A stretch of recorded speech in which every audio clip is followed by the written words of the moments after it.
Mga boss, kakatapos lang na laban ni Naoya Inoue kontra Junto Nakatani, ang kanyang kababayan, no?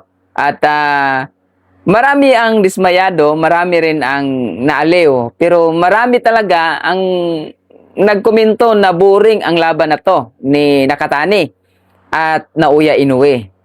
Dahil marami ang samut-saring komento at nagsasabi na boring ang laban na to, may video tayo na nakita habang nanood sa laban ni Naoya Inoue. Itong si Terence Crawford, mga kaibigan, nakatulog po sa mismong laban, sa mismong venue. Ayan po, hindi nagsisinungaling ang video na to dahil kitang-kita na talagang nakatulog itong si Terence Crawford sa mismong laban ni Naoya Inoue, the monster ng Japan. Ay, syempre, congratulations, no? Kay Naoya Inoue dahil panalo siya sa laban dito nga kay Nakatani. Pero kayo mga boss, ang tanungin natin, satisfied ba kayo? Nagandahan ba kayo sa pinakita na performance ni Naoya Inoue? Itong tinatawag na the monster ng Japan ko, no? Ako mga boss, dahil magkaiba tayo ng opinion, talagang hindi ko nagustuhan ang laban na to ni Naoya Inoue.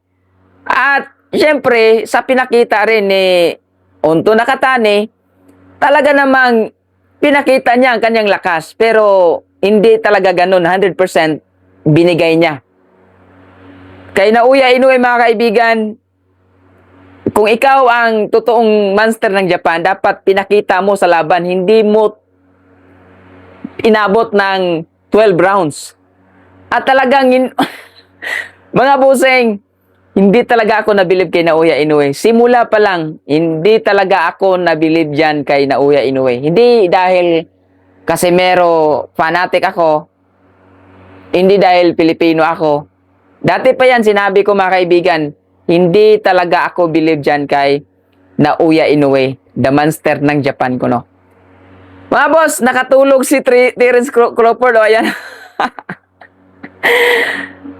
Patunay yan, mga boss, na naburingan talaga. Kasi kapag ikaw ay isang fighter, katulad yan kay Terence Crawford, naku, hindi mo gawin yan na matulog sa laban, di ba? Kung talagang maganda ang laban. Right ba, mga boss? Anong masasabi niyo sa video na to, mga boss? Nakatulog si Terence Crawford habang nanonood sa laban ni Naoya Inoue. Alright? Magandang gabi at i-comment dyan sa baba kung satisfied kayo sa laban at nagandahan kayo or hindi. See you sa comment section, mga boss. Maraming salamat. Abangan nyo ang laban ni Cuadro Alas, June 6 na mga boss. Diyan tayo makakita ng totoong bakbakan at bagsakan. Magandang gabi.